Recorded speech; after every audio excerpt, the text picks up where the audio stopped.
찬송가 19장, 통일 찬송가 44장 함께 찬양하겠습니다. 찬송가 19장, 통일 찬송가 44장입니다.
우리 찬송가 161장, 통일 찬송가 159장 이어서 함께 찬양하겠습니다.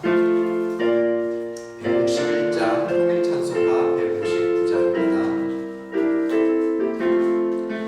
할렐루야 우리 예수 부활 승천하셨네. 세상 사람 찬양하니 전사와 그 주 예수 부활하사 사망 권세 이겼네. 그 주 예수 부활하사 사망 권세 이겼네. 할렐루야 우리 예수 왕의 왕이 되시고 우리들의 중보 되신 성령 주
예수 구하라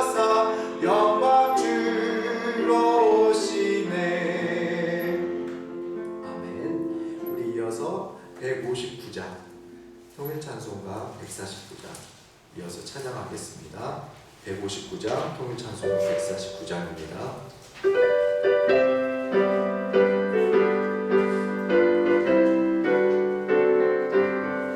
기뻐 찬송하세 주님 부활했네 그 무덤의 권세 다 깨뜨렸네 찬송하고 전파하세 대속하신 주님 할렐루야 찬송하세 다시 사셨도다 기뻐 찬송하세 밝은 빛이 왔네 그 어둠의 권세 다 이기셨네 찬송하고 전파하세 대속하신 주님 할렐루야 찬송하세 다시 사셨도다 기뻐 찬송하세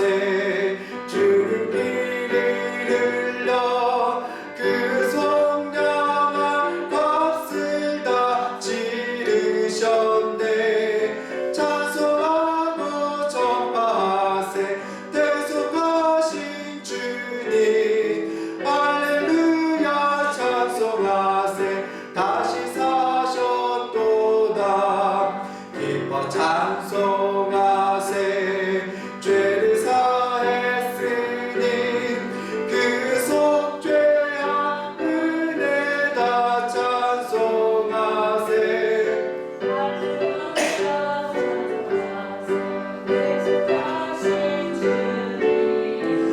할렐루야 찬송하세 3절 한 번 더 찬양합니다.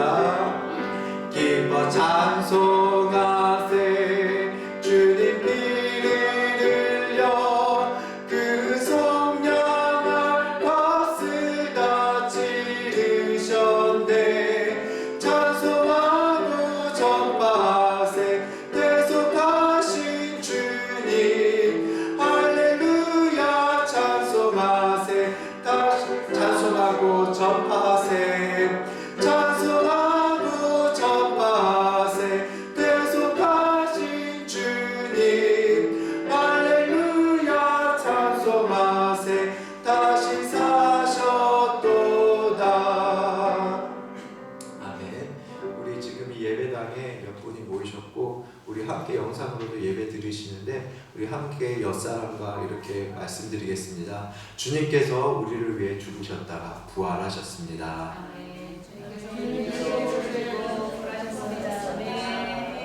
예, 주님께서 우리를 위해서 다시 사셨습니다. 우리가 함께 이 시간 주님께 전심으로 예배드리기를 원합니다. 우리 찬송가 164장, 통일찬송가 154장 이어서 찬양하겠습니다.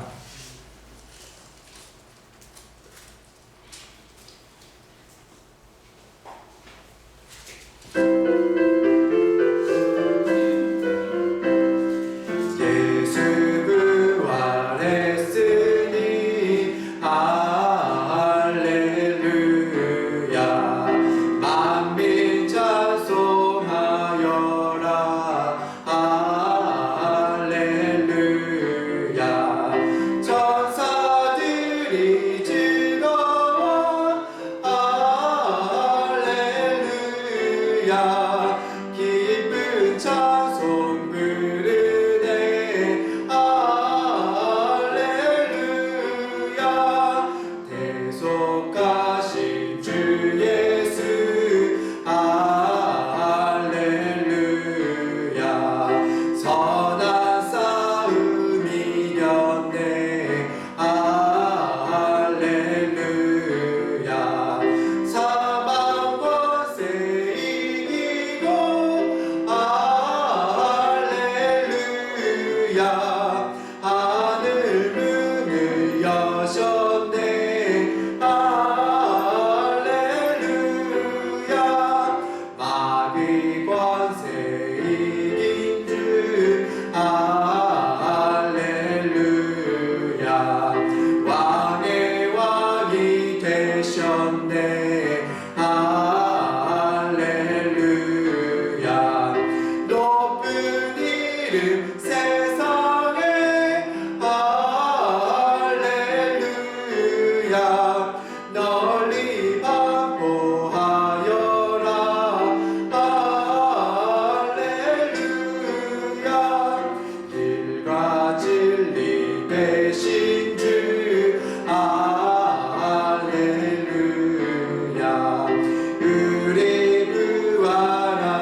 우리 부활하겠네.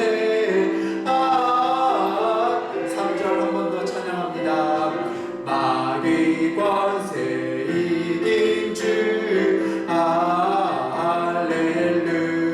할렐루야. 왕의 왕이 되셨네. 할렐루야. 높은 이름 세상에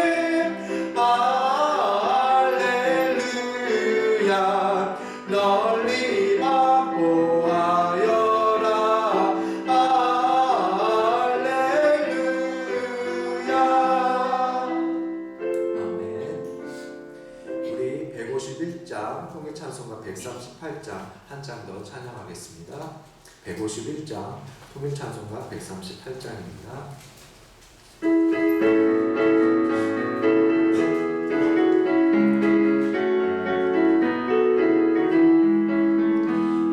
만왕의 왕 내 주께서 왜 고초당했나. 이 벌레 같은 날 위에 그 보혈을 흘렸네. 십자가 내가 처음 볼 때에 나의 맘에 그 고통 사라져. 오늘 믿고서 내 눈 밝았네. 참 내 기쁨 영원하도다. 주 십자가 못 박힘은 속죄함 아닌가. 그 긍휼함과 그 은혜 말할 수 없도다. 십자가 내가 처음 볼 때에 나의 맘에 그 고통 사라져. 오늘 믿고서 내 눈 밝았네. 참 내 기쁨 늘 울어도 그 은혜 다 갚을 수 없네. 나 주님께 못 맞춰서 그 이름 쓰리. 십자가 내가 처음 볼 때에 나의 맘에 그 고통 사라져. 오늘 믿고서 내 눈 밝았네. 참 내 길. 3절 한 번 더 찬양하겠습니다. 늘 울어도 그 은혜 다 갚을 수 없네. 나 주님께 못 맞춰서 주의 십자가 내가 처음 볼 때에 나의 맘에 그 고통 사라져. 오늘 믿고서 내 눈 밝았네. 참 내 기쁨. 십자가 내가 처음 볼 때에 나의 맘에 그 고통 사라져. 오늘 믿고서 내 눈 밝았네. 참 내 기쁨이야. 우리 이 시간 예배를 위하여 통성으로 기도하겠습니다. 주여 하나님, 우리에게 주님의 은혜와 사랑을 베풀어 주심에 감사드립니다. 태초로부터 주님의 사랑이 끊긴 적이 없고 주님의 사랑과 은혜가 아버지 우리를 늘 붙들고 모든 인간을 붙들고 모든 기적을 붙들고 지금까지 온전히 존속하셨습니다. 하나님, 이 시간 우리의 몸과 마음을 바쳐서 주님께 전심으로 나가기 원합니다. 저희 예배를 온전히 주관하여 주시옵소서. 주의 성령이 함께하여 주시옵소서. 하나님께서 원하시는 말씀과 하나님께서 기뻐하시는 뜻이 우리 가운데 있기를 원하며 주의 성령이 함께하여 주시옵소서. 부활하신 그리스도 예수를 발견하는 이 귀한 시간을 하나님 되게 하시줄 믿습니다. 하나님 함께하소서. 주님 감사합니다. 주의 은혜로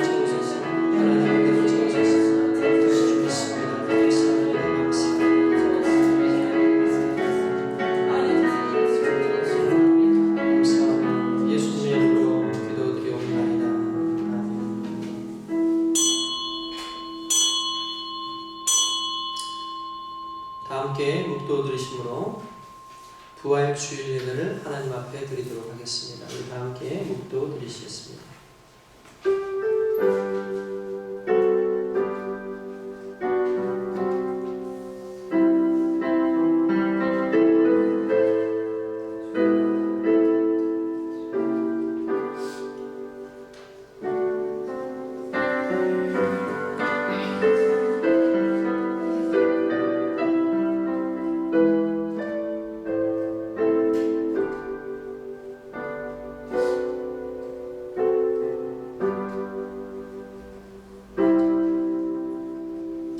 그리스도께서 만일 다시 살아나지 못하셨으면 우리가 전파하는 것도 헛것이요 또 너희 믿음도 헛것이며 만일 그리스도 안에서 우리가 바라는 것이 다만 이 세상의 삶뿐이면 모든 사람 가운데 우리가 더 불쌍한 자이라.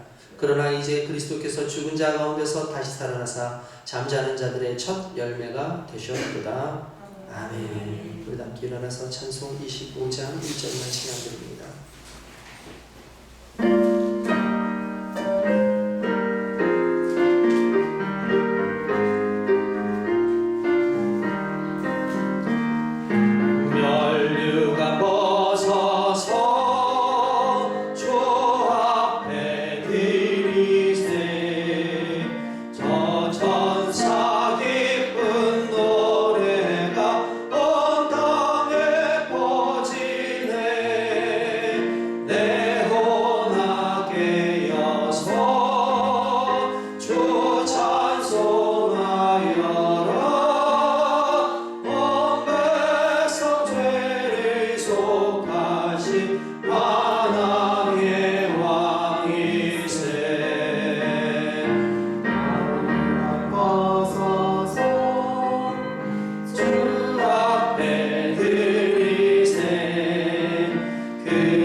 천지를 창조하신 하나님 아버지를 내가 믿사오며 그 독생자 우리 주 예수 그리스도를 믿사오니 이는 성령으로 잉태하사 예언대로 처녀의 몸에서 나시고 나를 위하여 고난을 받으사 십자가에 못 박혀 죽으시고 장사한 지 사흘째 죽은 자 가운데서 다시 살아나시며 하늘에 오르사 전능하신 하나님 우편에 앉아 계시다가 거기로부터 산자와 죽은 자를 심판하러 오시리라. 성령을 믿사오며 거룩한 공교회와 성도가 서로 교제하는 것과 죄를 사하여 주시는 것과 몸이 다시 사는 것과 영원히 사는 것을 믿사옵나이다. 아멘. 함께 작성하셔서 찬송 160장 우리 통일찬송가 150장 우리 함께 찬양 드리고 있습니다.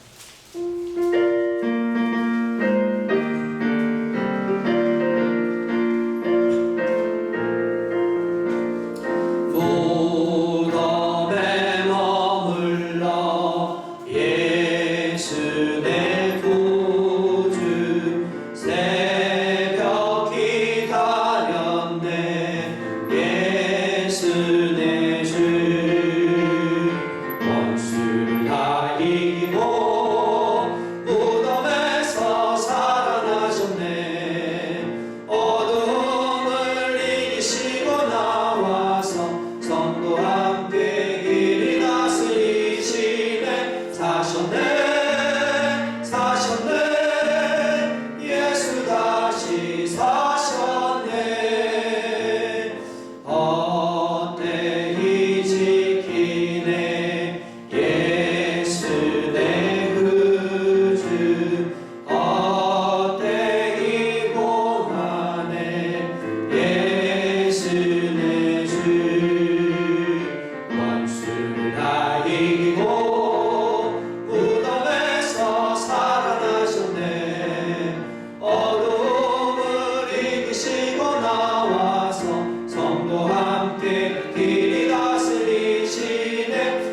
사셨네 사셨네 예수 다시 사셨네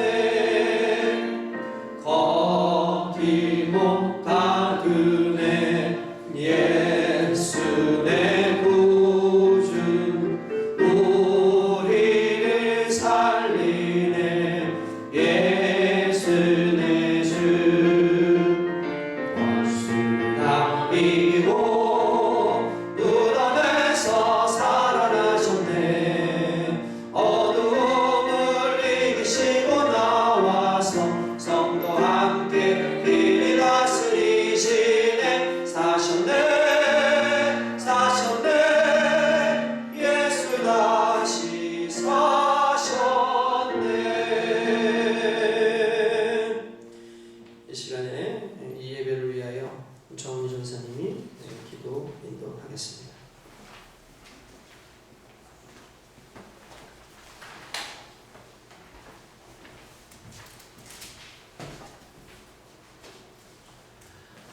기도하겠습니다. 그가 찔림은 우리의 허물을 인하며 그가 상함은 우리의 죄악을 인함이라. 그가 징계를 받음으로 우리가 평화를 누리고 그가 채찍에 맞음으로 우리가 나음을 입었도다. 주님께서 우리 대신에 징계를 받으시고 벌을 받으심으로 하나님과 우리가 화평하였습니다. 하나님께 우리가 나아갈 수 있는 길이 열렸습니다. 주님께서 채찍에 맞는 실제 몸으로 온전한 고통을 당하심으로써 우리의 육신의 질병과 우리 영혼의 질병이 나음을 입었습니다. 이것을 그 어떤 값으로도 매길 수 없고 그 어떤 가치로도 가치를 매길 수 없고 그 어떤 헌신과 감사를 드려도 다 표현할 방법이 없습니다. 하늘을 두루마리 종이 삼고 바다를 먹물 삼아도 다 표현하고 적을 수 없는 그 주님의 은혜, 우리가 감사하며 주님께 영광을 돌리며 살아야 할진데 우리는 시시로 때때로 주님의 은혜를 잊어버리고 주님께서 말씀하신 그 법도와 주님께서 말씀하신 그 길에서 벗어날 때가 아직도 여전히 많습니다. 하나님, 연약하고 부족한 우리 영혼을 긍휼히 여기시고 주님께서 우리에게 주신 하나님의 영 성령으로 우리가 온전히 주님을 바라보며 나아갈 수 있도록 우리를 붙들어 주시옵소서. 지금 이 세상이 혼탁하고 여러 가지로 흔들리고 질서가 무너지고 있습니다. 하나님, 그 가운데서 또한 우리가 희망을 갖기는 새로운 것들이 세워지고 그 새로운 것들로 인하여서 우리를 향하신 하나님의 뜻이 있다는 것을 우리가 믿기 때문입니다. 우리가 이러한 때 깨어서 기도하고 우리 각자의 길과 우리 공동체의 길에 있어서 우리가 하나님이 명하시는 그때에 우리의 부족함으로 인하여서 하나님의 뜻이 채워지는 것이 온전하지 않은 상황이 없도록 준비될 수 있도록 인도하여 주시옵소서. 하나님, 우리에게 시시로 닥치는 두려움과 좌절과 불안이 우리를 침몰치 못하게 함은 주님께서 우리와 함께 하심입니다. 주님의 그 은혜 가운데 우리가 일어서고 주님의 은혜 가운데 우리가 뜨겁게 타오를 수 있도록 우리 영혼을 붙들어 주시옵소서. 부활하신 예수께서 죽음을 이기셨듯 그 어떤 것도 정복하지 못하셨음을 우리가 알기에 우리가 그 어떤 것에도 두려워하지 않을 수 있습니다. 우리가 주님이 주시는 은혜로서 살아가기를 원합니다. 이 시간 말씀을 전하시는 우리 목사님을 통해서 그 메시지를 주실 때 우리 영혼이 온전히 불타오를 수 있도록, 그리고 하나님의 메시지가 우리 심리에 새겨지도록 성령님 인도하여 주시옵소서. 이 시간 예배를 통해서 우리 영혼이 성령으로 충만하여지고 주님의 은혜와 영광 가운데 주님을 온전히 찬송할 수 있도록 우리 삶을 붙들어 주시옵소서. 예배 시종을 온전히 의탁드리고 예수 그리스도 이름으로 기도하옵나이다.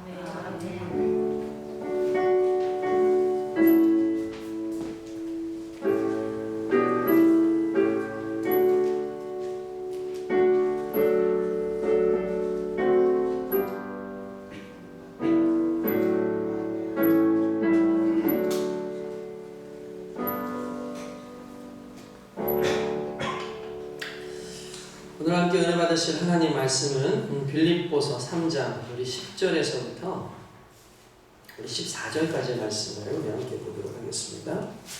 빌립보서 3장 10절에서부터 14절까지의 말씀을 함께 보도록 하겠습니다.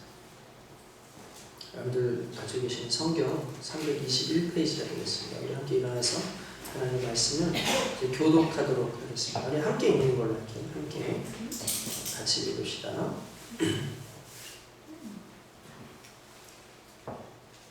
같이 있습니다.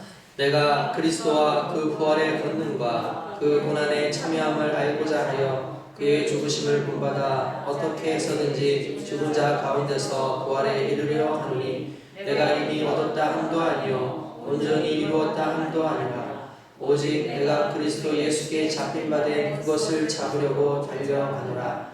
형제들아, 나는 아직 내가 잡은 줄로 여기지 아니하고 오직 한 일, 즉 뒤에 있는 것은 잊어버리고 앞에 있는 것을 잡으려고 그때를 향하여 그리스도 예수 안에서 하나님이 위에서 부르신 부름의 상을 위하여 달려가노라. 아멘. 할렐루야. 하나님의 은혜가 오늘 저와 여러분들에게 함께 하시는 줄 믿습니다. 우리 주님께서 부활하셨습니다. 할렐루야. 우리 하나님 앞에 우리 주님의 그 부활하심을 감사드리며 우리 영광의 박수 돌립니다. 할렐루야.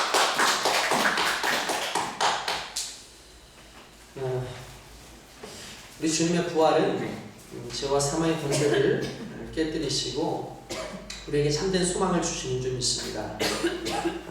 이건 단순히 그냥 믿음이 아니라 실제죠. 실제. 믿습니다가 아니라 우리의 소망입니다. 이 소망인 그리스도의 부활이 저와 여러분들에게는 오늘 귀한 선물일 뿐만 아니라 우리 인생의 힘입니다. 그 힘으로써 온전히 살아가는 귀한 인생 되시길 주님의 이름으로 축원드립니다. 무엇보다 부활의 깊은 체험을 우리가 맞이할 수 있도록 오늘의 이 예배에 간절한 사모하는 마음으로 주님 앞에 서시기를 부탁을 드리겠습니다.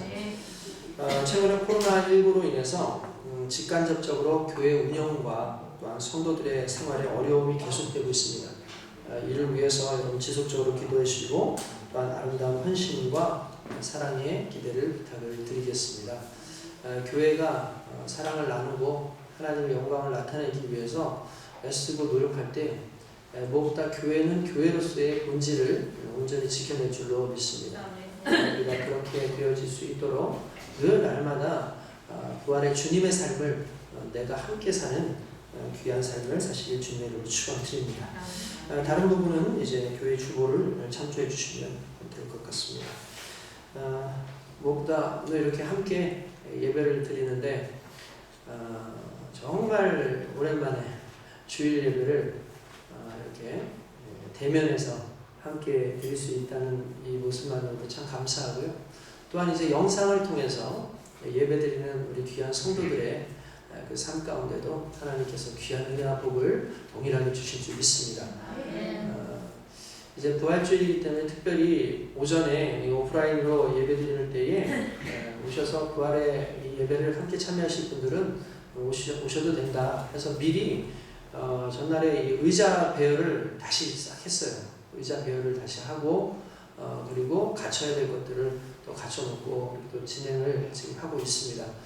아무쪼록 오늘 이곳에 정말 부활의 주님을 내가 그래도 교회에서 드렸으면 좋겠다, 부활의 예배를 드렸으면 좋겠다라고 오셨을 텐데 큰 은혜 받으시고 또 무엇보다 오늘 이 예배 속에서 주님 다시 한번 경험하는 은혜가 있으시길 주님의 이름으로 다시 한번 축원드립니다. 기도하겠습니다. 하나님 감사합니다. 주의 은혜로 살아가는 우리 모두가 되기를 원합니다. 오늘 주님께서 허락하신 이 은혜의 말씀, 복음의 말씀 속에서 하나님 계획하신 온전한 뜻을 주님 우리가 깨달을 수 있도록 인도하여 주시옵소서. 하나님께서 주신 그 은혜의 귀한 것들이 무엇보다도 부활 그 소망 안에 있는 줄 믿습니다. 부활의 소망을 가지고 살아가는 우리 모두가 오늘 이 예배 속에서 그 부활하신 주님을 경험할 수 있도록 인도하여 주시고 과연 이 부활의 이 역사가 과연 우리의 삶 가운데 어떻게 의미를 지니고 있는지를 또 깨닫는 귀한 시간 될 수 있도록 인도하여 주시옵소서. 감사하고 예수님의 이름으로 기도드리옵나이다. 아멘. 부활절입니다.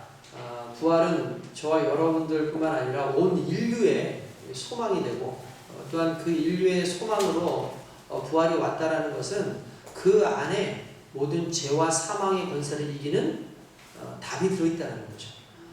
그리스도 예수의 그 죽으심과 그 부활하심이 결국 믿는 모두에게 정말 생명을 주고 또 영생의 소망이 되기 때문에 오늘 우리 이 예배에 이 부활의 의미를 더 깊이 생각해 보는 것이 중요하다고 생각됩니다. 그래서 아무쪼록 오늘 말씀을 통해서 귀한 은혜 받으시기 원합니다. 미술 작품을 보면요, 캔버스가 있죠. 그리고 거기에 열정을 담은, 이 작가의 열정을 담은 그림이 그려집니다. 그러니까 물감의 조합과 붓의 터치감, 명암, 원근법 뭐 이런 걸 다 사용해서 다양한 기법들을 다 총망라해서 하나의 예술 작품이 만들어집니다. 저는 이 미술 작품에 대한 그 예술적 해안이 별로 없어서 솔직히 이걸 보고 있어도 이게 어떤 내용인가 잘은 몰라요. 그런데 간혹 어떤 그림은 그냥 보고만 있어도 경이롭다라고 느껴지는 그런 그림들이 종종 있습니다.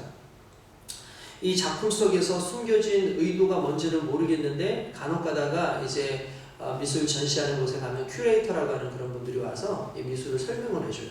그럼 이제 미술을 설명을 해주면은 이제 설명을 듣고 이해를 하면 이게 또 그런 의미구나 해서 더 새롭게 느껴지죠.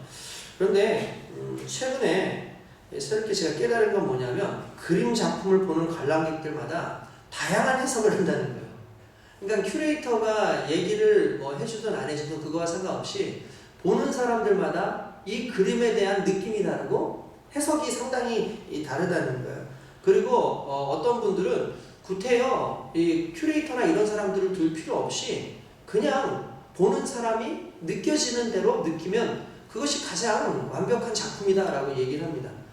그래서 요거를 좀 이렇게 어떤 테두리 안에서 얘기를 하면 미술 작품은 이 그리는 사람, 캔버스, 물감 이런 모든 것들도 있겠지만 최종적으로 이 작품이 완성되려면 관람객이 있어야 된다.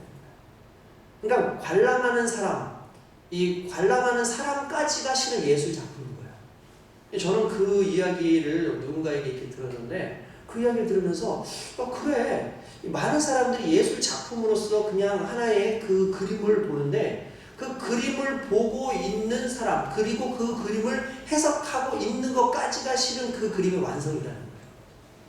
저는 이거를 좀 우리의 신앙에 살짝 좀 들어와서 한번 좀 이렇게 봤으면 좋겠다라는 좀 생각이 드는 거예요. 그래서 신앙생활도 마찬가지라는 거죠. 그리스도 예수께서 십자가에 달려 돌아가시고 부활의 놀라운 역사를 일으키셨어요. 그 역사를 보면서 우리는 찬양하고 너무나 대단하다, 이건 너무나 놀랍다라고 그렇게 박수를 치지만 그러나 그 구원의 모든 사역의 중심 중에 또 하나 마지막에 보면 뭐냐, 그 안에 내가 들어가 있어야 된다.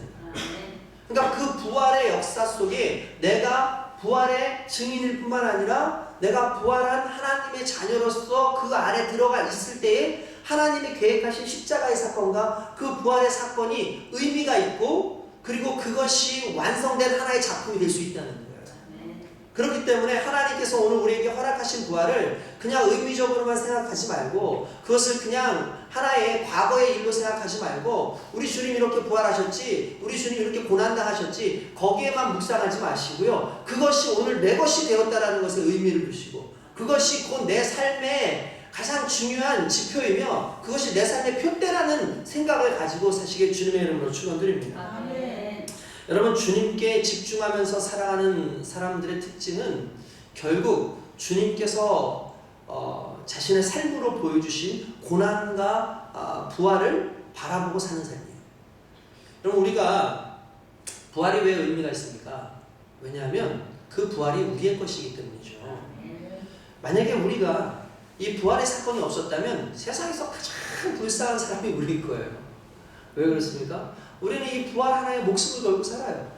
그러니까 예수 그리스도의 부활하심을 우리 믿고 살아요. 많은 사람들이 부활을 못 믿겠다 그러죠. 어떤 사람들은 이 부활은 있을 수 없는 일이다. 그래서 사람들이 착각한 거다라고 얘기하는 사람들도 있고, 또한 어떤 사람들은 이거 거짓말이다, 꾸며낸 날이다라고 얘기합니다.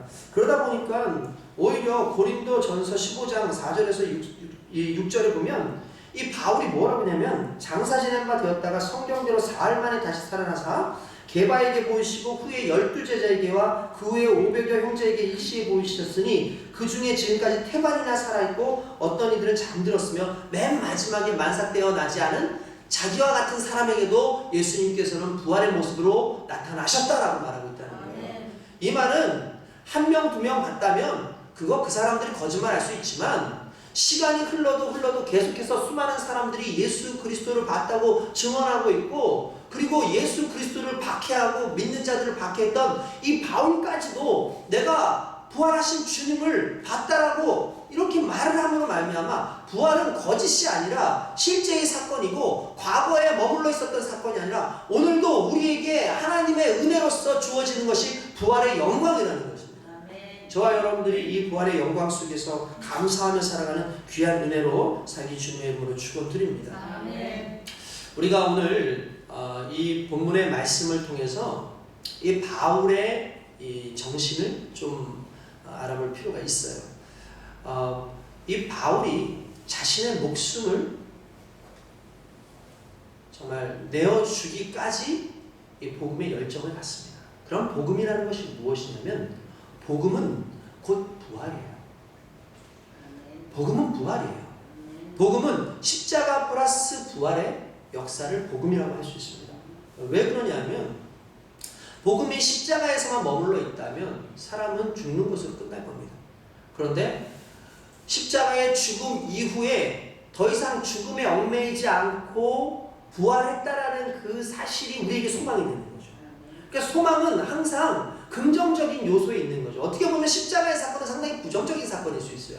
십자가의 사건은 상당히 가슴 아프고 상처가 되고 아픔이 되어지는 사건일 수 있죠. 만약에 근데 그 사건만 가지고 우리가 신앙생활을 한다면 우리의 신앙은 암울해요. 우리의 신앙은 상당히 피폐해질 것 같고, 또한 우리에게 소망이라는 것이 보일 수 없지요. 그런데 그리스도 예수의 부활이 그 이후에 이어짐으로 말미암아, 야, 고난 가운데 영광으로 나타나시는 그리스도의 부활이 있구나, 그 부활이 우리에게 나타나는구나, 이것을 바울은 증거하고 있었던 거예요. 그러니까 바울이 그것을 끊임없이 증거하는 동안에 하나님께서는 그 바울에게 이 부활의 그 표대를 향해서 달려가라고 말씀을 하시고, 그 부르심의 삶 가운데 이 부활에 관한 그의 이 믿음이 결국은 자신의 삶 모든 것에서 전체적으로 드러나기 시작한다는 거죠. 믿으십니까? 아멘. 그렇습니다. 여러분, 오늘날의 인생 가운데 보면은 상당히 작은 것 하나가 크게 작용을 하는 경우가 많이 있어요.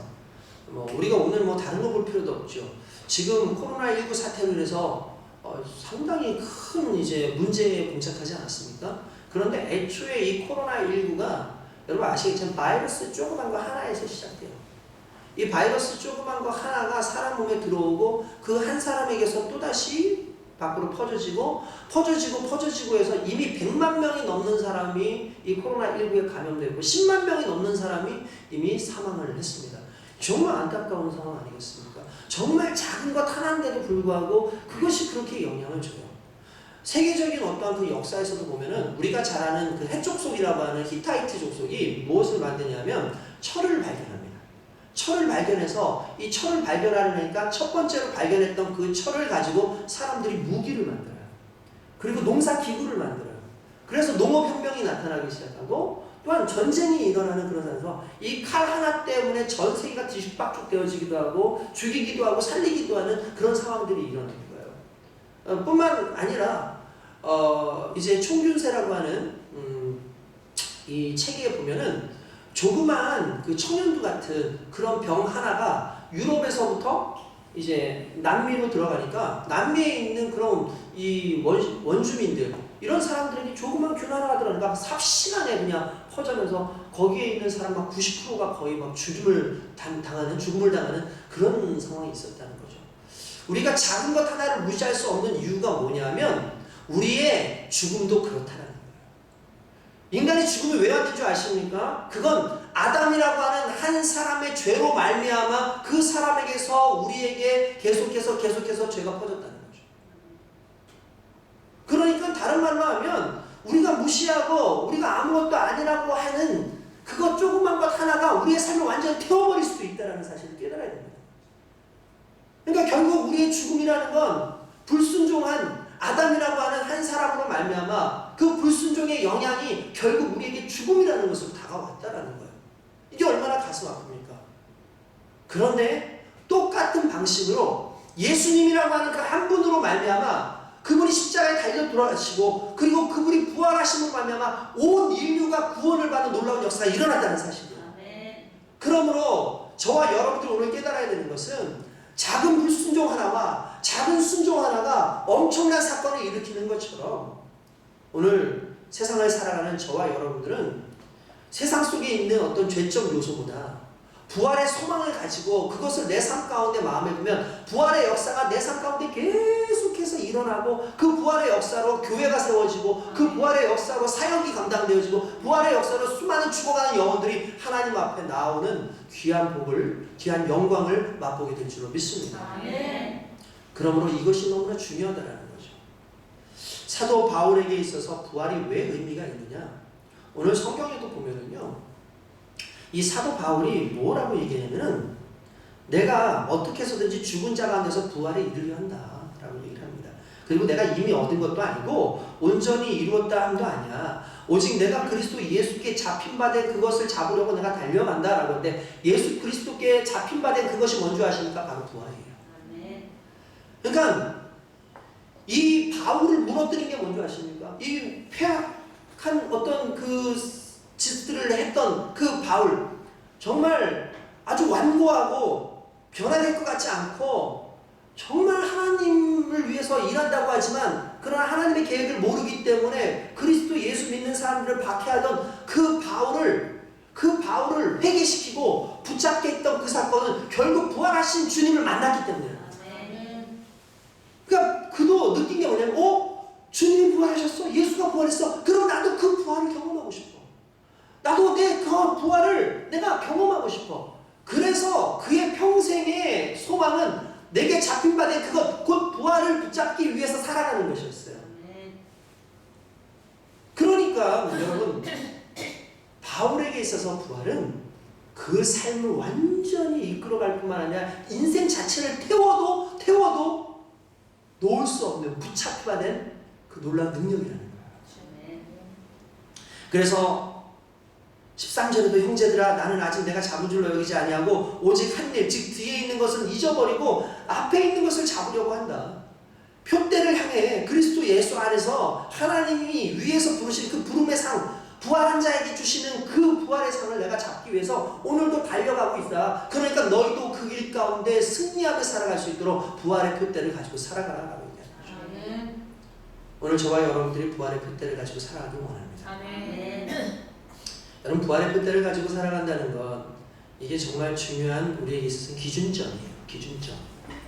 여러분, 길을 잃어버릴 때 있죠. 옛날에도 사람들이 길을 많이 잃어버렸습니다.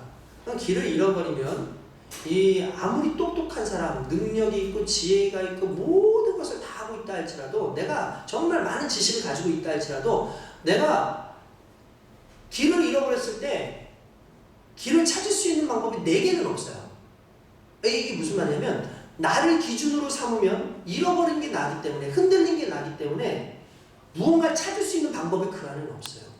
그러다 보니까 길을 찾기 위해서는 반드시 흔들리지 않고 변하지 않는 것들을 보기 시작하겠죠. 어떤 원칙을 보기 시작하겠죠. 어떤 법칙을 보기 시작하겠죠. 우리가 흔히 잘 아는 북극성을 보고 별자리를 보고 난 다음에 이 방향을 잡는 것도 비슷한 원리일 수도 있고 태양이 어떻게 지는지 그것을 보면서 이쪽으로 지는 걸 보니까 서쪽이 이쪽이니까 내가 온 쪽은 동쪽이었으니까 이쪽으로 가는 게 맞겠구나 라고 생각할 수도 있고요. 이 나무를 잘라보면 나이테가 어느 방면으로 늘어져 있느냐에 따라서 남쪽인지 북쪽인지를 알 수 있다는 거예요. 그러니까 다른 말로 하면 우리가 우리 스스로를 기준점으로 삼게 되면 길을 잃어버렸을 때 찾을 수가 없어요. 내가 아무리 똑똑한다 할지라도 지금 이곳이 어딘지도 모르겠고 내가 어디 있는지도 모르는데 어떻게 찾겠습니까? 결국 나 아닌 다른 것에서 변하지 않는 그것, 내가 표대로 삼고 기준점으로 삼을 수 있는 그것이 결국 나를 움직이는 거죠. 여러분 맞지 않습니까? 바울도 그랬다라는 거예요. 바울도 방황하는 인생이었죠. 바울도 하나님 앞에서 열심히 산다고 했지만 하나님 안에서 방황하는 존재였어요. 하나님 안에서 방황하는. 오늘날 가슴 아픔이 그런 거 아니겠습니까? 우리가 예수를 믿습니다. 그런데 여전히 방황하고 삽니다. 우리가 하나님 안에 있습니다. 그런데 여전히 방황하면서 삽니다. 왜 그런 줄 아십니까? 하나님을 믿고 예수를 믿음에도 불구하고 기준점이 내게 있는 거예요. 내가 표대인 거예요. 내가 기준점이 있는 거예요.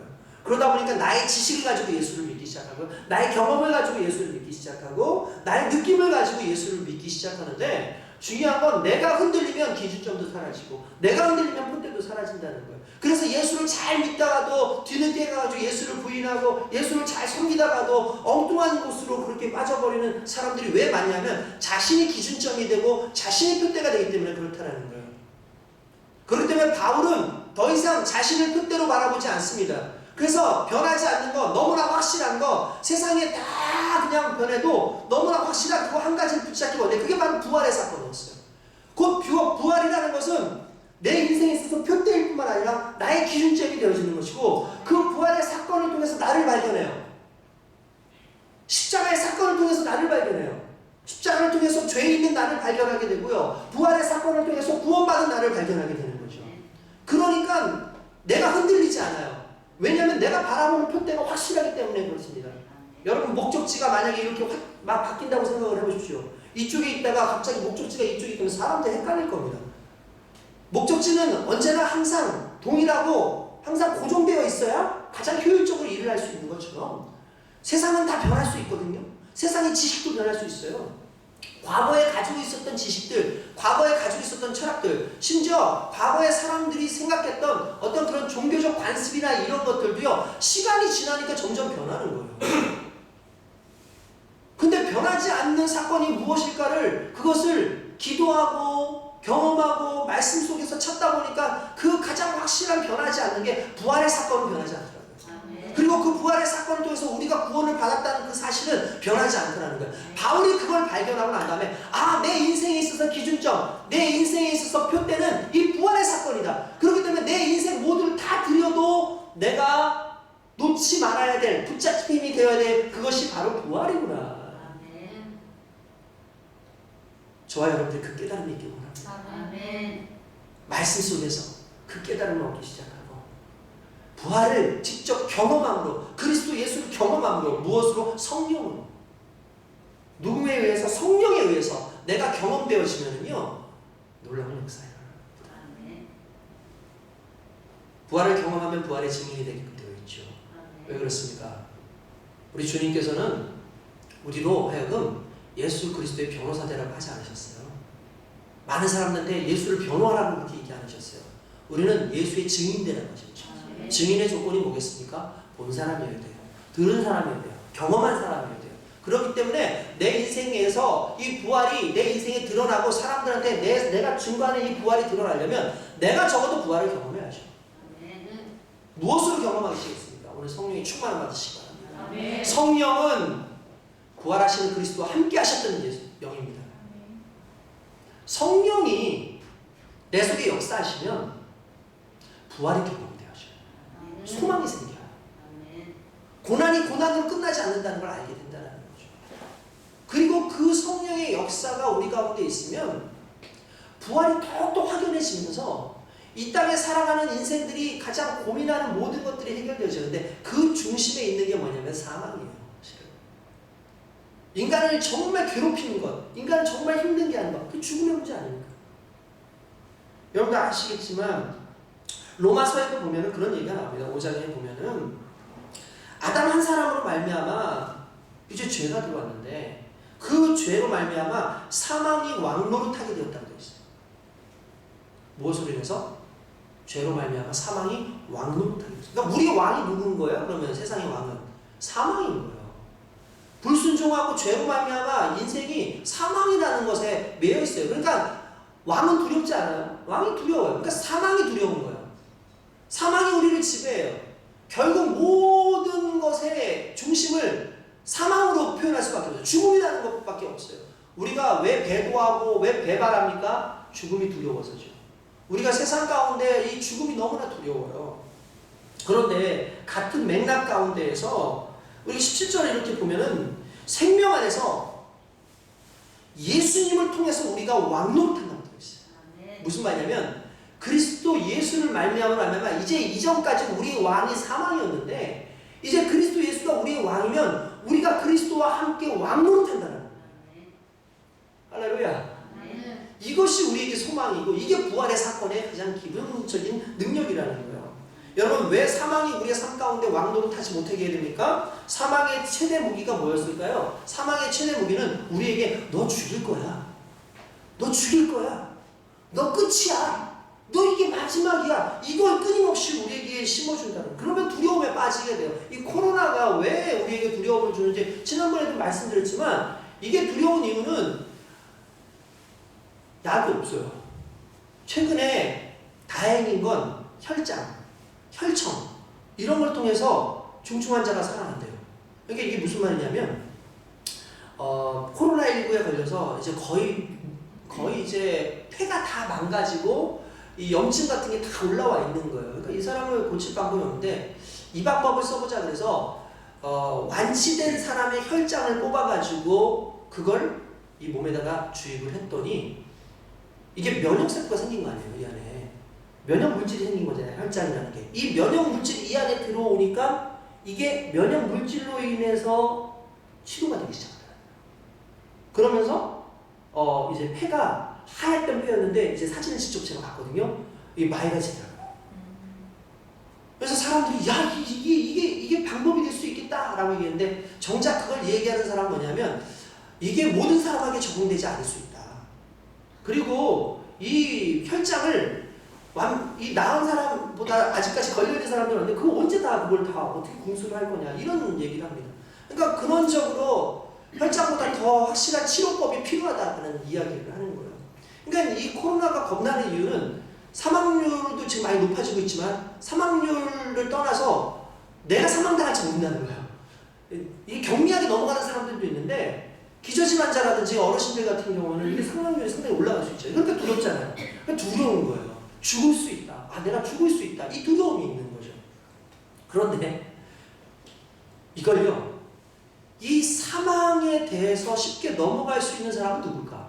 죽음에 대해서 쉽게 넘어갈 수 있는 사람이 뭘까? 생각해보니까 이런 거예요. 난 죽어도 돼. 난 죽어도 괜찮아. 난 죽어도 괜찮아. 라고 말하는 사람은요. 죽음이 두렵지 않죠. 왜요? 죽음이 최대의 공포였는데 이 죽음이 더 이상 최대의 공포가 아니기 때문입니다. 바울이 너 지금 예루살렘 가면 죽어. 예루살렘에 가면 너 예루살렘에 가면 잡혀간단 말이야. 그러니까 가지마. 수많은 사람들이 얘기합니다. 죽으니까 가지마. 죽으니까 가지마. 그러니까 뭐라고 합니까? 아니야. 나는 이미 그리스도 예수의 그 복음을 위해서 나의 모든 것을 다 던져놨어. 전쟁과 같이 도움이 되었고 나는 죽는 것이 두렵지 않아. 아무것도 두렵지 않아 라고 이야기를 하죠. 근데 놀라운 건 이 죽음이 두렵지 않다라고 이야기할 수 있는 바울의 이 확신과 이 신념과 이 믿음은 결국 부활을 경험했기 때문에 가능해요. 죽어도 죽지 않아. 죽어도 다시 살아. 죽는 것으로 끝나는 것이 아니라 부활이라는 새로운 시작점이 내 삶 가운데 주어져 있어라는 걸 경험했던 바울의 고백인 거예요. 더 이상 사망이 우리에게 왕노릇하지 못하는 이유는 내가 이 죽음에 두려워하지 않는 거예요. 그러니까 바울은 뭐라고 얘기하는 줄 아십니까? 늘 했던 말이 있어요. 나는 이미 죽었다. 나는 그리스도 예수 안에서 이미 죽었다. 나는 날마다 죽노라. 무슨 말이에요? 죽음의 두려움 가운데 있지 않는다는. 나는 날마다 죽노라. 내가 죽어도 괜찮다. 왜냐하면 그리스도와 함께 내가 부활할 것이기 때문에. 나는 죽어도 괜찮다. 나에겐 부활의 소망이 있기 때문에 죽음이라는 것을 통해서 나를 지배하는 것이 아니라 사망이 내게 왕노릇하는 것이 아니라 이젠 생명의 법인 성령께서 내 안에 역사하시는 걸 말미암아 죽음을 뛰어넘는 믿음이 생겼다는 것이죠. 이 부활의 사건을 경험했던 초대교회 사람들이 했던 게 순교입니다. 오늘날 많은 사람들이 순교하기가 쉽지가 않아요. 오늘날 많은 사람들이 떠나가요. 도망가요. 오늘날 예수 믿는 사람들 중에서도 끝까지 예수 믿기가 쉽지가 않아요. 왜 그런 줄 아십니까? 부활의 주님을 못 만났기 때문이에요. 그러나 베드로 시대에, 바울의 그 시대에 수많은 제자들이 부활하신 주님을 만났습니다. 순교를 주저하지 않아요. 왜냐하면 죽는 것이 그들을 붙잡아둘 수 없고, 내게 생명의 역사인 그 부활의 놀라운 역사가 분명히 우리 가운데 그리스도 예수를 말미암아 주어질 것이기 때문에 더 이상 죽음이 우리를 두렵게 하지 못한다는 거죠. 할렐루야. 이게 너무나 귀한 은혜의 말씀 아니겠습니까? 저는 이 말씀이 너무나 마음 가운데서 정확하게 와요. 아, 그렇구나. 이 부활의 놀라운 역사를 경험할 때에 우리가 죽음이라고 하는 것으로부터 벗어날 수 있는 거구나. 세상에 사망의 두려움, 공포가 있는데 그 모든 공포로부터 벗어날 수 있는 것이 그 부활의 놀라운 역사구나. 또한 죽음의 형벌은 영원한 심판이지만 부활로 말미암아 받는 상급은 영원한 영생이라는 사실 자체가 우리에게 주는 또 다른 능력이고 소망이 된다는 거예요. 그러니까 그것이 표대가 되어지는 사람은 그 표대를 향해서 달려가게끔 되어 있고, 옆에서 아무리 흔들려도 그 흔들리는 것 때문에 내가 넘어지지 않는다는 거예요. 전에도 얘기했지만 고난 때문에 넘어지지 않습니다. 고난 때문에 넘어지지 않아요. 물론 넘어질 수는 있지만 다시 일어나죠. 고난이 우리를 죽이지 않아요. 그러나 결국 우리를 죽이는 건 불순종함, 십자가의 사건을 믿지 않는 것, 부활의 표대가 없기 때문에 우리가 죽고 쓰러집니다. 저와 여러분들에게는 부활의 표대가 있어야 될 줄 믿습니다. 이 부활의 놀라운 역사를 우리에게 주신 것이 바로 그리스도 예수죠. 그 예수를 믿고 그 예수를 붙잡고 살아야 돼요. 이게 쉽지가 않아요. 그 부활의 주님을 믿는다는 게 쉽지가 않아요. 그래서 자꾸 부활의 주님을 경험해야 되는데, 부활의 주님을 경험하려면 부활하신 주님의 그 구속사적인 그 능력에 대한 체험을 먼저 해야 돼요. 여러분 예수 믿으시죠? 한 가지 아실 게 있습니다. 구원은 나로부터 시작된 게 아니에요. 부활의 사건도 우리는 내 믿음으로 부활을 얻는 것 같지만 그 이전에 부활은 우리에게 부여되진 거예요. 주어진 거예요. 정말 우리에게 주어진 거예요. 저는 이것이 상당히 의미가 있다고 생각을 해요. 그 말은 다른 말로 하면 우리의 공로가 아니라는 거예요. 우리가 노력했기 때문에 그 부활을 얻는 게 아니라는 거예요. 이용규 선교사님이라고 계십니다. 그 내려놓음이라는 책을 지으셨죠. 저는 정말 그 책이 감동 많이 받고 너무 은혜를 받았어요. 그분이 얼마 전에 그 이렇게 간증하시는 걸 제가 들었어요. 근데 그 간증의 내용이 이런 내용이 나와요.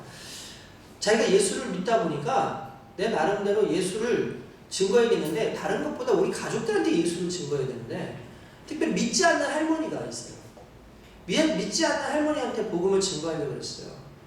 그런데 이제 어떻게 하다 보니까 너무 바쁘다 보니까 때를 놓쳐가지고 증거를 제대로 못하고 있었던 그때에 어머니에게 전화가 왔다. 야 우리 할머니가 치는 것 같아 라고 얘기하시더라고요. 순간적으로 이 선교사님 절망이 되더래요. 왜냐하면 내가 보기에는 적어도 구원을 받으려면 의식적으로 내가 그리스도 예수를 믿어야 되고 그리스도 예수를 배워야 되고, 그러니까 성경 말씀도 잘 읽어야 되고 우리가 이 원리도 알고 교리도 알아야 되고, 그리고 그 구원의 그 나름대로의 어떤 패러다임이 있잖아요. 그 패러다임을 내가 지식적으로 알고 고백을 해야지 내가 예수를 믿을 수 있는데, 이제 치매에 걸렸으니까 예수를 믿을 방법이 없다고 이렇게 스스로 생각을 하는 거예요. 얼마나 마음이 답답하겠습니까? 너무 마음이 힘들었던 거죠. 그런데 조금 있다가 며칠 뒤에 어머니가 그런 얘기를 하시더라는 거야. 야, 할머니가 구원 받으신 것 같아. 예수를 믿으시는 것 같아. 라고 얘기를 하더라는 거예요. 그래서 아니 그 할머니가 예수를 어떻게 믿어요? 할머니가 지금 교회 나가고 계셔. 라고 얘기를 해요. 그래요? 근데 자기는 생각해보기에 그냥 교회 가서 그냥 따라가고 그냥 그렇다 그러면 그냥 고백하고 뭐 이렇게 하지 않으셨을까라는 생각만 하고 있었대요. 아무리 봐도 지적인 걸로 이게 할 수 있는 게 아니니까. 그런데 아니라는 거예요. 왜 그래요? 그랬더니 하루는 어머니가 집에 좀 늦게 들어가셨는데 평상시 같으면 이 할머니 역적을 내면서 야 이 나쁜 년아 왜 내 밥도 안 차려놓고 어디 갔다 왔냐 막 소리도 주시고 막 이러시는데 그날은 어머니가 딱 왔는데 아유 어머니 죄송해요. 아유 제가 많이 늦었죠? 어머니 많이 힘드셨죠? 라고 우리 얘기하는데 이 어머니가 뭐냐면 뭐가 힘드니? 예수 선생하고 함께 있는데 나 하나도 힘들지 않다 이렇게 얘기하시더라고요. 야 뭐가 힘드니? 예수 선생하고 함께 있는데 나 하나도 힘들지 않다. 나 외롭지 않다. 나 너무나 행복하다라고 그렇게 고백을 하더라는 거예요. 설교가 이해가 되어지고 그래야지 내가 믿음이 생긴다고 우리는 그렇게 생각하기 쉽지만 또는 믿음은 지적인 어떤 동의 차원에 있어야지만 된다고 생각하지만 믿음은 그 이상인 거예요. 믿음은 내 어떤 의식적 또는 어떤 내 경험적 이 모든 것을 초월해서 내게 다가오는 하나님의 은혜라는 거예요. 아, 신의 할머니가 예수를 믿을 줄 누가 압니까?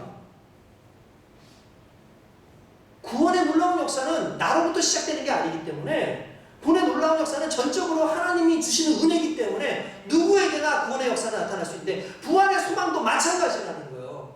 부활의 소망도 내가 어떤 믿음, 일정한 믿음을 가지고 열심히 노력했기 때문에 부활이 주어지는 것이 아니라 하나님의 은혜로 선물로 부활이 주어지는 것이기 때문에 그 부활이 내게 부활로 다가오려면 먼저 그리스도의 고난을 알아야 돼요. 그 고난이 내게 경험되어지면 그 경험되어진 그리스도와 함께 연합하여 부활까지도 함께 이르게 되는 거거든요.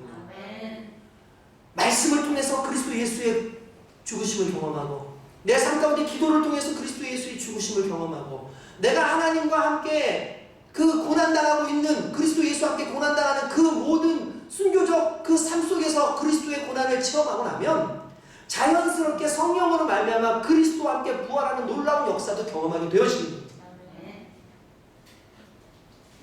부활은 우리의 목숨을 걸 만한 가치가 있는 것이에요. 왜 그럴까요? 어떤 분이 이 표현을 우리 인생이라는 걸로 표현을 했는데 저는 이 표현을 우리 인생이 아니라 부활이라는 걸로 좀 표현을 해봤어요. 그게 뭐냐면 가치라는 단어예요. 가치가 있다. 우리는 가치, 부활은 그럼 어떤 가치가 있을까? 왜 부활이 가치가 있다고 얘기할까? 가치가 있으려면 세 가지가 필요하다는 거예요. 근데 일단 첫 번째가 뭐냐면 부여되어지는 것이에요. 가치는. 무슨 말이냐? 이 가치는 부여되어져야 돼요. 여러분 보십시다.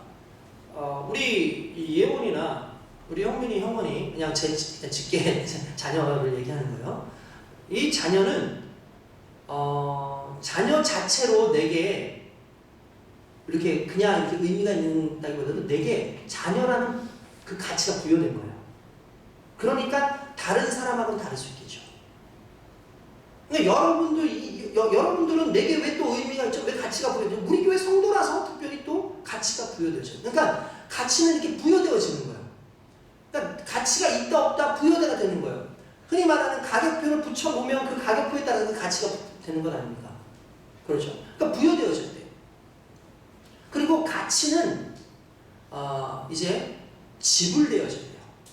지불되어져야지 가치가 있는 거예요. 그러니까 뭐 아까 전에도 얘기했지만 얼마라고 해서 그 얼마를 지불을 할 만큼의 가치가 있는지 없는지 보는 거죠. 가끔씩 저도 뭐 물건 같은 걸 사려고 그래요. 물건 같은 걸 사려고 그러는데 조금 비싸요. 그래도 이거 사려고 하는데 이 값이 갑자기 뭐 오르는 거예요. 이거 못 사겠더라고.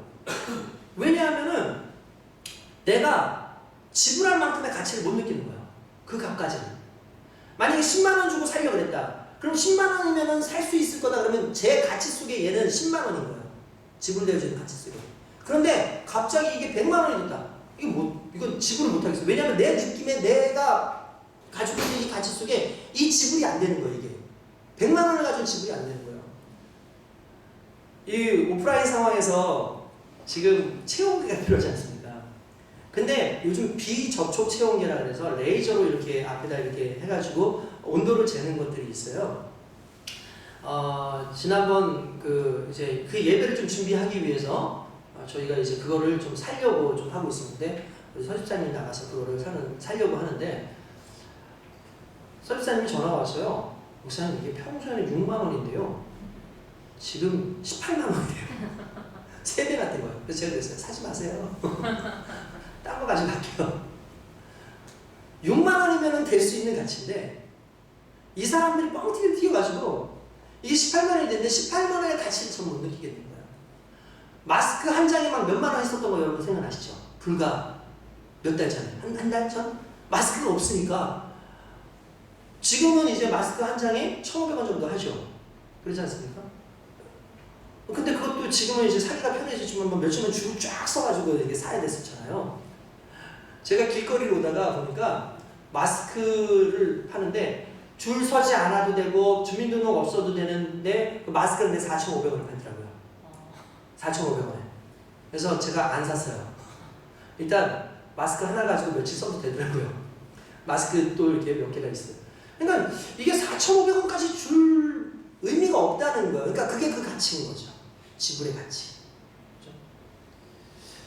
요걸 조금 바꾸면 우리에게는 일단은 예수님 하나님께서 우리를 너무 사랑하셔요. 우리에게 부여된 가치인 거예요. 그게. 부활은 우리를 살릴 수 있는 엄청난 가치가 있다고 하나님께서 그걸 부여해 주셨어요. 그 부활의 의미를 주셨어요.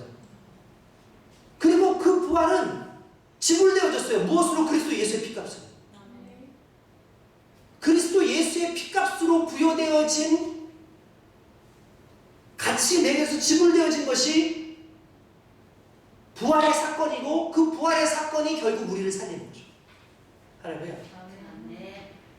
그리고 마지막 가치를 책정하는 가장 중요한 것 중에 하나가 사용의 가치라는 거예요. 사용의 가치.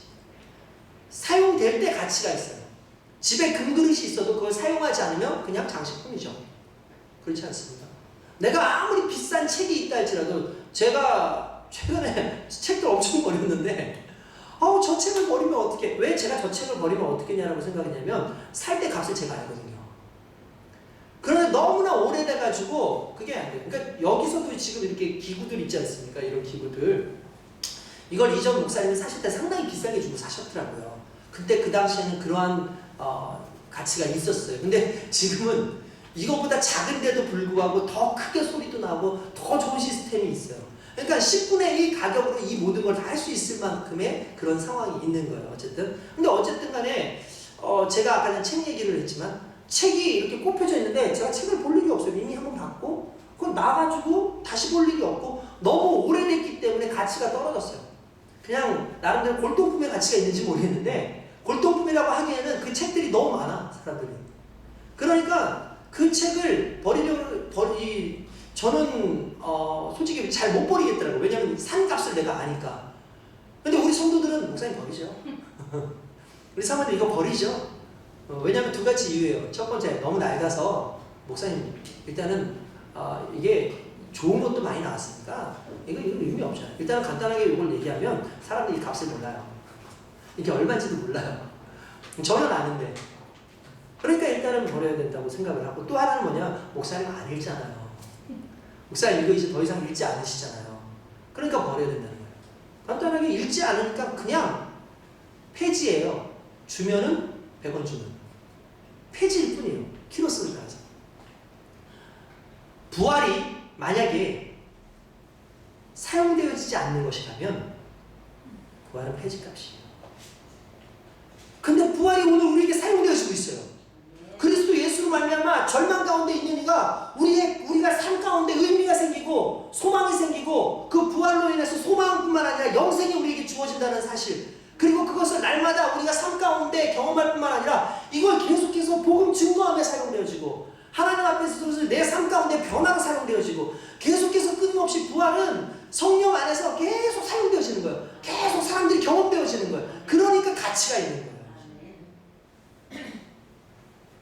그래서 여러분, 저와 여러분들에게 부활은 가치가 있는 거예요.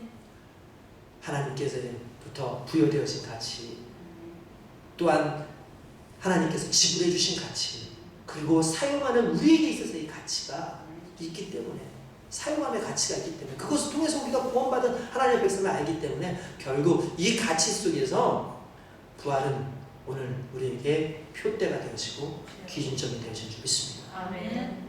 더 이상 사망이 우리에게 왕노릇하지 못합니다. 왜냐하면 부활하신 주님이 있기 때문이죠.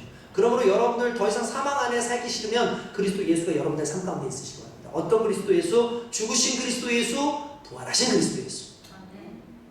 그리스도 예수는 성령으로 우리 삶 가운데 끊임없이 역사하게 하시고 우리를 이 땅에서 승리케 하실 줄 믿습니다. 아멘. 오늘의 이 말씀이 저와 여러분들에게 힘이 되어지고 소망이 되어지고 이 귀한 부활의 역사를 말미암아 내가 이 죽음을 두려워하지 않고 달려갈 수 있는 힘을 얻게 되었구나.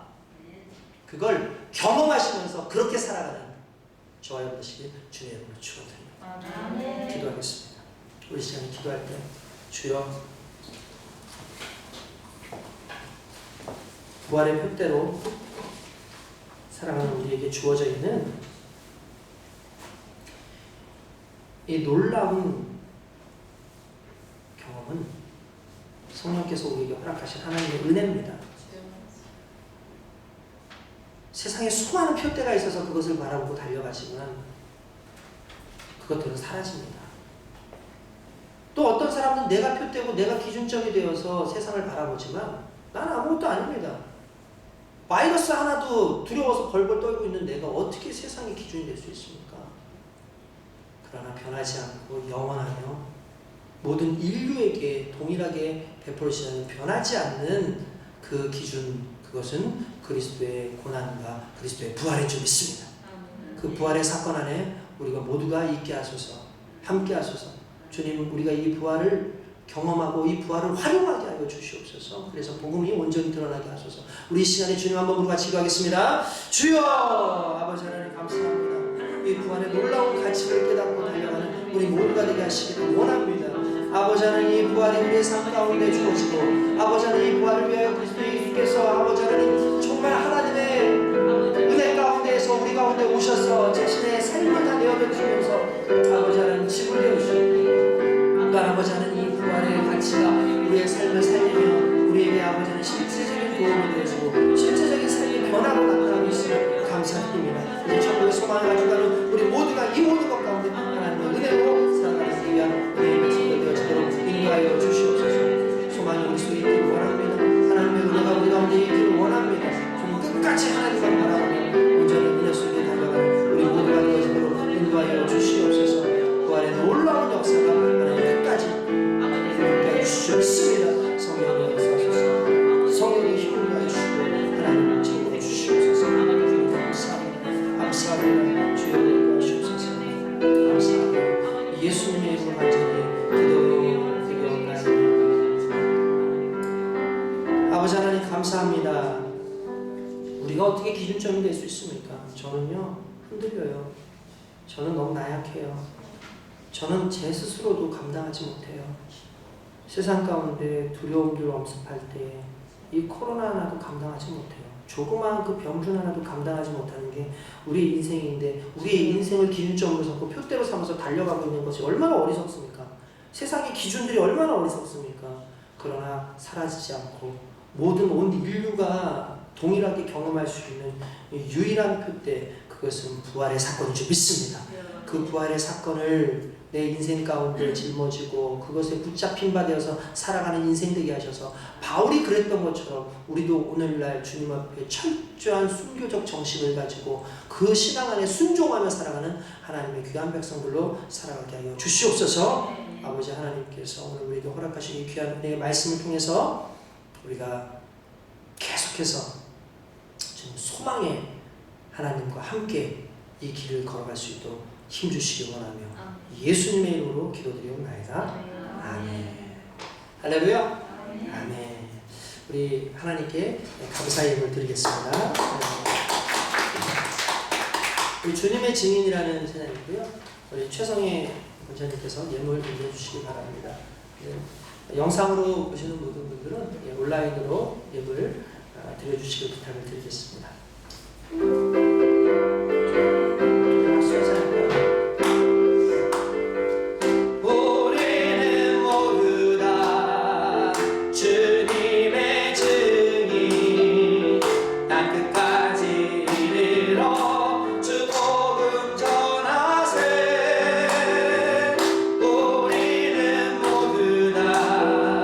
주님의 증인 땅끝까지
주님께서 부활하심을 우리 증거하는 하나님의 귀한 일꾼들, 하나님의 귀한 종들 되시길 주님의 이름으로 축원드립니다.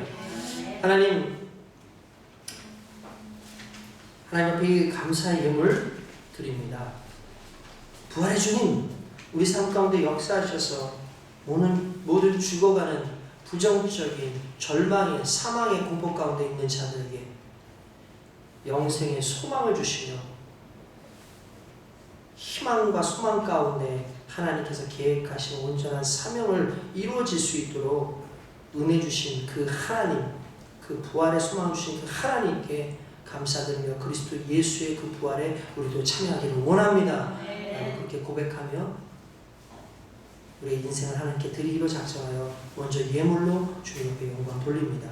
주여 이 예물 기뻐 받아주시고 이 예물 쓰이는 곳에 하나님 영광 드러날 수 있도록 인도하여 주시옵소서.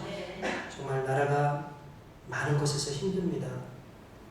국가가 정말 위기 가운데 있습니다. 아니 전 세계가 위기 가운데 있습니다. 하루빨리 이 코로나의 모든 사태가 진정되게 하여 주시고 아버지 정치적으로나 경제적으로나 또한 사람의 관계 속에서 흔들리지 않는 하나님의 은혜를 경험하게 하여 주시옵소서.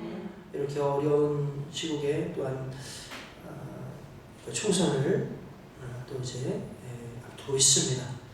무엇보다 아버지 하나님 국론이 분열되고 서로가 이 정치적인 이런 문제로 말미암아 서로를 미워해야 되는 이런 안타까운 현실들 아버지 하나님 얼마나 정말 보고 있을 때마다 우리 주님 마음이 아플지 아버지 하나님이여 이 모든 상황 속에서 서로를 아우르게 하여 주시옵소서. 정치적인 문제로 서로를 편을 가르는 것이 아니라 그리스도 예수 안에서 함께 품게 하여 주시옵소서. 주님 정치적 신념은 다를 수 있지요. 그러나 정치적 신념이 다르다는 그 이유로 미워하고 적대하는 이 모습이 있어서 되겠습니까? 그리스도 예수의 십자가의 사건은 일정 당을 지지하는 사람에게만 있는 것은 아니지 않습니까? 모든 사람에게 주어진 이 그리스도 예수의 정신이 우리에게 없다는 것이 너무나 가슴 아픕니다. 아버지 하나님 주님의 은혜 가운데 모든 것을 품을 수 있는 믿음의 백성들로 우리가 먼저 설 수 있도록 인도하여 주시옵소서. 그리하여서 좋은 정치인들이 아버지 하나님 보시기에 합당한 정치인들이 주여 세워져서 이 나라를 이끌어갈 수 있도록 인도하여 주시되 특별히 믿는 자들이 더욱더 기도하여 하나님의 아름다운 사역이 감당되어질 수 있도록 인도하여 주시옵소서. 오늘 이 시간 아주 문제가 있어 마음에 손 얹고 가슴에 손 얹고 기도합니다. 어떠한 문제든지 해결될 줄 믿습니다. 아버지 하나님 이 문제로 절망하지 아니하고 소망의 하나님 부활의 주님께서 우리에게 허락하여 주신 그 참된 진리 안에서 이 모든 것을 이겨나가게 하시며 하나님 은혜를 경험하도록 붙잡아 주시옵소서. 그리하여서 문제 가운데 쓰러지는 것이 아니라 문제를 통하여 이 속에서 역사하시는 하나님과 깊은 대화가 있게 하시고 그 깊은 경험함 가운데 부활의 주님의 놀라운 역사를 만끽하도록 인도하여 주시옵소서. 또한 아버지 하나님 아픈 배에 손을 얹고 기도합니다. 치료의 강선을 바라여 주시옵소서. 머리에서부터 발끝까지 만져주시기 원합니다. 우리의 망가진 모든 부분들이 다시 회복되어질 줄 믿습니다. 아버지 하나님의 역사하여 주시옵소서.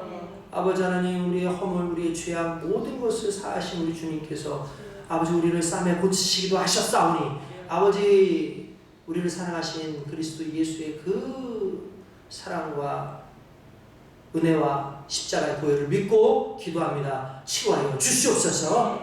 아버지 무거운 난병에서부터 가벼운 감기 이르기까지 다 낫게 하시고 코로나도 사라지게 하시고 주의 생명사계로 우리를 보호하여 주시옵소서. 나사렛 예수 이름으로 명하노니 모든 질병은 묶음으로 물러갈지어다. 모든 부상당한 육체는 치료함 받을지어다. 주님 함께 하시고 은혜 내려 주시옵소서. 주여 지혜와 지식이 부족하여 머리에 손을 얹고 기도합니다. 지혜의 영이시며 지식의 영이신 성령께서 함께 하시사 우리로 하여금 지혜의 정말 정신을 갖게 하시고 지식으로 풍성케 하셔서 하나님 원하시고 하나님 뜻하시는 바를 깨달아 알게 하여 주시옵소서. 하나님을 아는 것, 하나님을 경외하는 것, 그리스도 예수가 우리의 구원의 참된 진리라는 사실을 아는 것, 그리고 그 부활이 우리에게 있다는 것을 아는 것, 그것이 하나님의 자녀의 특권인 줄 믿습니다. 하나님 자녀에게 주어지는 이 놀라운 지혜와 지식들이 있게 하여 주시옵소서. 주님 감사드립니다. 한 주간도 승리하며 살아갈 수 있도록 붙잡아 주시기 원하며 예수님의 이름으로 기도드리옵나이다. 아멘. 우리 다 함께 일어나셔서 우리 635장 주기도성과 축도로 예배 모든 수를 마치겠습니다.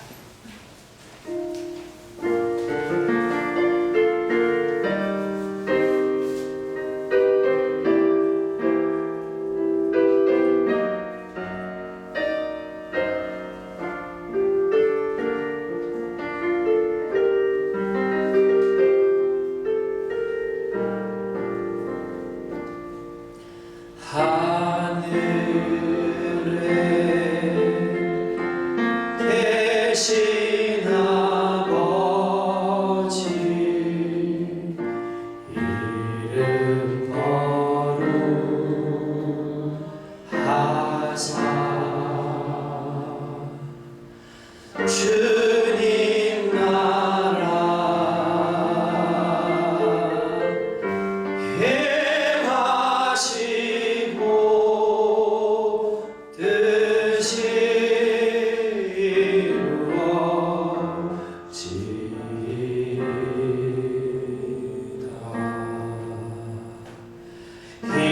일용할 양식 주시고 우리들의 큰 죄 다 용서하옵시고 또 시험에 들게 마시고 알게서 구원하소서. 내게 주의 나라 주의 권세 주의 영광 영원히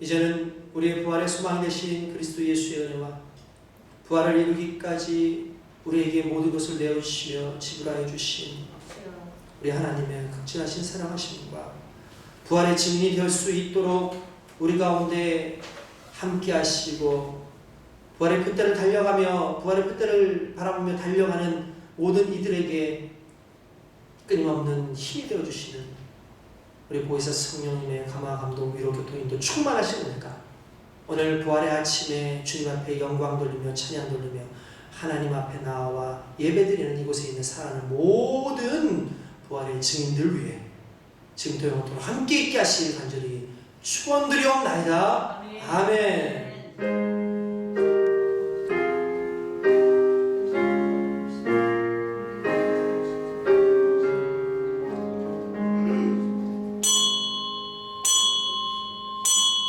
이것으로 부활주일 모든 예배를 마치겠습니다. 우리 하나님께 감사의 마음 갖고 드립니다. 할렐루야.